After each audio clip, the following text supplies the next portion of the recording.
Ustadz, iya. Apa itu penyakit ain? Apa penyakit ain? Penyakit ain ini biasanya awalnya didahului oleh apa teman-teman? Takjub. Ya tahu.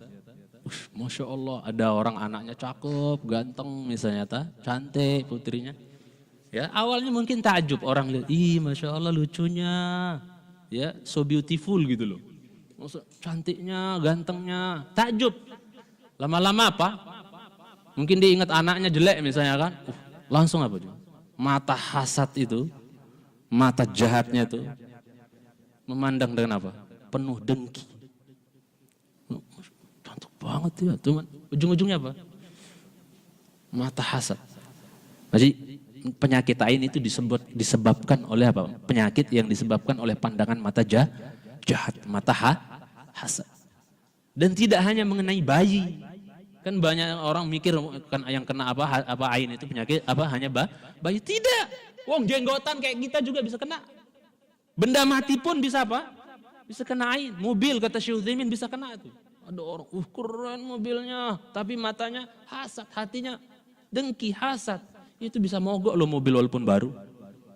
Kata Syekh Utsaimin begitu, bisa rerak itu apa? Mesinnya. Apa rerak itu jemaah? Itu bahasa Lombok itu. Ya.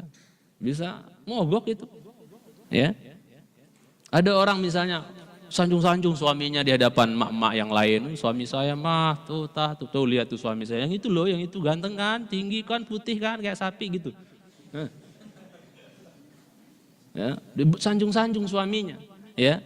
Maka iya mbak ya Masya Allah cantik lagi apa? Ganteng ya suaminya dan seterusnya. Tapi hatinya apa? Dongkol, dengki. Sok ganteng suami. Benci. Itu pulang-pulang bisa mati itu. Ya, bisa apa? Bisa kena ain itu, bisa sakit. Bahkan ain bisa bikin orang gila. Kata Syekh Utsaimin, apa? Imma apa? Yamut, imma apa? Apa? Yujan gila, imma yamrad. Kalau enggak mati, ya gila, ya sakit. Jahat ain itu teman-teman cintai Subhanahu wa ta'ala. Anak tadi sehat-sehat, wah Masya Allah. Ya. Main di mana tetangga apa, cakepnya dan seterusnya. Dia tidak mengucapkan ucapan apa, yang apa zikir ketika menyanjung anak tersebut. Dia tidak bilang barakallah fiik, Masya Allah, luar biasa ya Allah berikan kegantengan. Dia nggak bilang Masya Allah, tabarakallah, subhanallah, Masya Allah. Dia nggak ngomong kayak gitu. Keren, cakep ya, matanya. Sakit itu anak pulang-pulang, teriak-teriak. Mungkin ada yang pernah ngalamin. Ya. Itu teman-teman cintai Subhanahu wa ta'ala. Jadi ain itu penyakit yang awalnya sih didasari dengan takjub, ya, keren, mantep. Ya. Tapi apa? Kemudian diikuti dengan pandangan yang hasad, mata yang hasad. Halnya bisa sakit. Dan Rasul katakan al-ainu haq. Al-ainu haq. Penyakit ain itu apa? Benar-benar ada. Karena banyak orang enggak percaya ya. Masa cuma dipandang sakit? Ya kan ya? Banyak orang enggak percaya toh? Masa cuma dilihat dengan mata sakit? Ya, banyak orang nggak percaya. Yang Nabi bilang al-ainu haq. Penyakit ain itu apa? Benar adanya, ada ngefek, kena orang.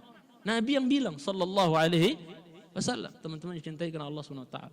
Bahkan dalam hadits Al-Bazzar yang dihasankan oleh Imam Albani rahimahullah taala, tidaklah orang mati kebanyakan aktsaru man yamutu ba'dal qada'i wal qadar bil ain. Kata Rasulullah sallallahu alaihi wasallam, kebanyakan orang mati ya setelah karena takdir Allah, ketentuan dan takdir Allah, kebanyakan mati itu gara-gara ain, kata beliau. Nabi yang bilang, hadisnya dihasankan Imam Albani dalam riwayat Al-Bazzar.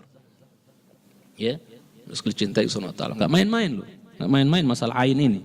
Jadi itu ain dan apa katanya? Apa dampaknya ketika seorang terkena penyakit tersebut, ya, dampaknya tadi yang saya sebutkan, yaitu bisa apa? Bisa mati, bisa sakit, kalau enggak gila, bisa demam, panas, tinggi dan seterusnya. Itu anak-anak kadang-kadang tuh, kasihan. Ya, maka ingetin orangnya apa? Kalau ada orang nyanjung-nyanjung anak antum, tuh apa antum barang antum disanjung atau di pasangan antum, udah Mas bilangnya, Mbak bilangnya Masya Allah, tabarakallah dan seterusnya. Tabrik gitu loh.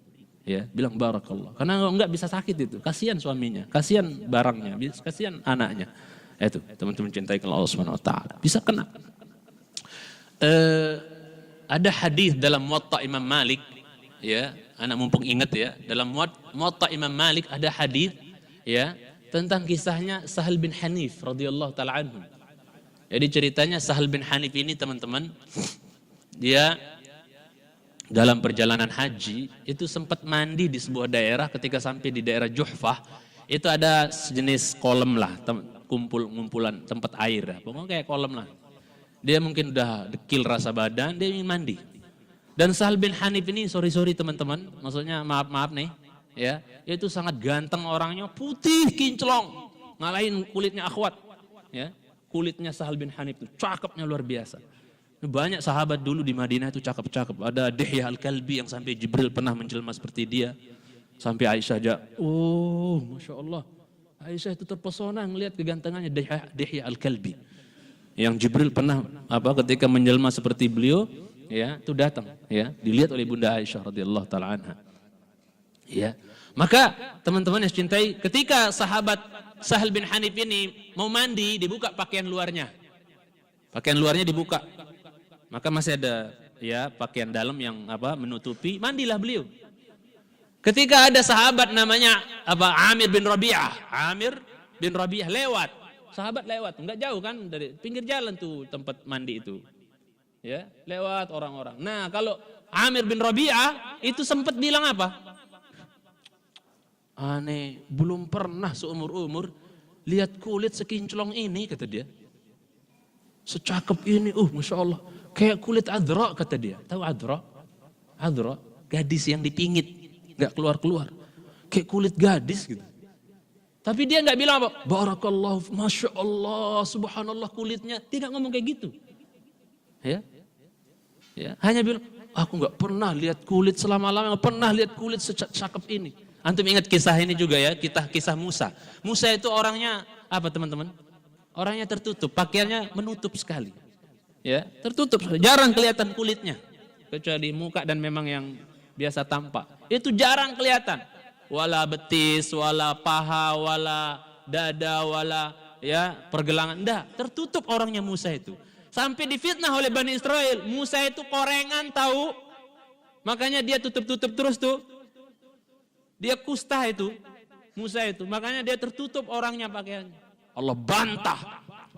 Makanya Allah katakan, Ya ayyuhalladzina amanu, la takunu kalladzina adaw Musa, fabarra'ahu Allahu mimma qalu.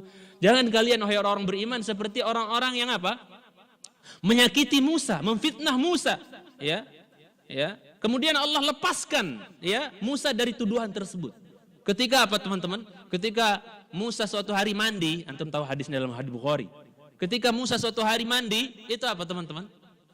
Dia sanggalkan pakaiannya, pakaian luar gitu kan, mandilah beliau. Taruh di atas batu itu batu pakaiannya. Maka apa teman-teman? Ketika dia selesai mandi mau ngambil pakaiannya, apa? Batunya terbang, lari. Mending larinya ke hutan, ke kebun, ke padang pasir yang jauh dari pandangan manusia. Ini larinya ke pemukiman Bani Israel larinya. Musa kejar terus. Ya hajar, batu, pakaianku. Ya batu menangedong, dia lari aja tuh. Ya, lari aja deh. Maka lewat di pemukiman, banyak Bani Israel. Musa kejar pakaiannya itu, lewatlah dia. Dilihat oleh Bani. Kalau bahasa sekarang, wow gitu ya. Ternyata Musa yang selama ini kita fitnah korengan, ternyata apa? Kinclong tenan, kulitnya Masya Allah. Ya, itu. Nah, ini sahabat siapa? Sahal bin Hanif lagi mandi, kulitnya Masya Allah, cakep. Ya, nggak pakai spa padahal. Maka apa? Amir bin Rabi'ah ini mengatakan, saya belum pernah lihat kulit sekinclong ini, kayak kulit gadis, ya, pingitan katanya. Subhanallah. Tapi dia nggak bilang Masya Allah, Subhanallah, Tabarakallah, enggak. Akhirnya apa? Fala bata. Kata dalam hadis juga, fala bata. Itu langsung ngeri loh ain itu jemaah. Dari pandangan mata kan? Kinclong kulitnya ya. Tapi enggak bilang Masya Allah, Tabarakallah, Subhanallah. Itu langsung la bata, langsung kejang-kejang. Siapa tuh? Siapa tadi? Sahal bin Hanif, langsung kejang, jatuh. Pingsan dia. Dibawa, digotong Saya kasih tahu Rasulullah sallallahu alaihi wasallam, "Ya Rasulullah, apa yang bisa kau perbuat untuk Sahal bin Hanif? La yarfa'u ra'sahu." Dia enggak bisa angkat kepalanya, dia ain, jahat loh ain itu, teman-teman. Maka apa? Kata Rasul, "Man tattahimun?" Siapa yang kalian tuduh? Siapa yang jadi bengkerok nih kira-kira? Maka mereka mengatakan, "Nattahimu ya Amir ibn Rabi'ah." Kami menuduh Amir bin Rabi'ah ya Rasulullah. Dia lewat tadi dan bilang, "Oh, enggak pernah saya lihat kulit kayak gini, ini kinclong kayak kulit gadis, pingitan dan seterusnya." Tapi dia enggak bilang tabarakallah, barakallah tuh subhanallah, tidak memuji Allah ketika menyanjungnya, ketika melihatnya. Langsung apa? Keplek. Akhirnya dipanggil itu oleh Rasulullah SAW siapa? Amir bin Rabi'ah itu, ya. Ya, kata Rasulullah sallallahu alaihi wasallam, ya. Apa yang membawa seorang di antara kalian itu membunuh temannya? Rasul bahasakan membunuh, menunjukkan ain itu bisa bunuh orang enggak, teman-teman? Apa yang membawa salah seorang di antara kalian membunuh temannya? Rasul bahasakan membunuh temannya gara-gara ain. Subhanallah, ini membunuh teman ini apa? Ya. Akhirnya Rasul mengatakan, "Halla barakta?" Tidakkah kau ucapkan barakallah, masya Allah ya akhi, kulitmu kinclong banget, cakep kulitmu ya, subhanallah. Nah, itu. Ini menunjukkan ain itu ada efeknya, teman-teman yang cintai karena Allah Subhanahu Wa Taala. Bisa bikin orang sakit, kesurupan, bisa orang panas, demam, bisa mati, bisa gila. Ya, sekali cintai karena Allah Tabaraka wa Taala. Dan apa hukumnya seorang muslimah berselfie namun mengenakan hijab? Buat apa? Hijab atau kerudung, apakah bisa terkena ain juga? Bisa banget. Bisa banget. Apalagi dipampang di medsos, di FB, jadi display picture di mana, di WA atau di FB dan seterusnya, atau di IG atau apa dan yang lainnya. Oh, bahaya. Bisa kena. Ya, bisa kena. Ya, dan mbak-mbak semua, kalian ini bisa jadi fitnah loh buat laki-laki. Jangan nambah-nambah pula. Enggak mampang diri di medsos saja udah jadi fitnah kalian ini. Bagi laki-laki. Bagaimana mampang diri di fitnah? Berarti Anda jadi wanita publik, semua orang bisa ngelihat Anda. Hatta dia pakai apa? Ya, hatta dia pakai. Betapa banyak laki-laki yang nanti akan mungkin menyimpan, oh cakep nih, cantik nih, simpen fotonya. Ya, bahkan kadang di-share, ini akhwat. Masya Allah. Foto antuna dipermainkan, dimanfaatin dan seterusnya. Siapa? Itu dosa jariah jadinya. Coba hati-hati makanya teman-teman cintai sunnah ta'ala. Hatta dia pakai cadar, ya, di FB itu, ya, dan seterusnya. Allahu Akbar. Hati-hati teman-teman cintai karena Allah SWT. Ini yukhrimul muru'ah. Kalau para ulama katakan ini menghilangkan muru'ah, yukhrimul haya, menghilangkan rasa malu. Fitrah wanita itu apa? Malu. Ya. Dan enggak main-main. Laki-laki kalau udah ngelihat di medsos misalnya udah akhwat, cakep, cantik, oh itu laki-laki. Kayak enggak tahu aja. Ya. Terus dicintai karena Allah. Hati-hati loh teman-teman. Ya Rasulullah sallallahu alaihi wasallam bersabda dalam hadis sahih Muslim, "Ma taraktu fitnatan ya adarru 'ala ar-rijali minan nisa." Belum pernah saya tinggalkan fitnah yang paling bahaya bagi laki-laki melainkan fitnah wanita, kata Rasulullah sallallahu alaihi wasallam. Hati-hati teman-teman cintai sunnah. Maka akhwat, saya nasihati diri saya dan kita semua, hindarilah pajang-pajang foto di FB. Ingat, kata para ulama, bisa enggak ya ain itu kena melalui apa? Foto. Bisa. Ya, fotonya di apa? Dilihat orang, sok cantik ini mah. So apa itu? Hasad mata hasad. Bisa kena loh. Ya. Mungkin dia mikir-mikir, perasaan aku nggak ada yang nyanjung-nyanjung aku tadi di kantor atau di mana, tapi aku kok tiba-tiba bisa demam, bisa kayak gini, bisa sakit. Ya bisa jadi. Istiqomah mampang foto dia di mana? Di medsos. Akhirnya apa? Dipandang-pandang orang. Nggak semua yang mandang itu baik hatinya. Ya tidak. Ada yang jahat mungkin nggak suka sama antum. Sok belagu, sok cantik, sok apa. Hasad matanya. Oh bisa sakit. Ya. Hati-hati ya kaum akhwat ya. Nah.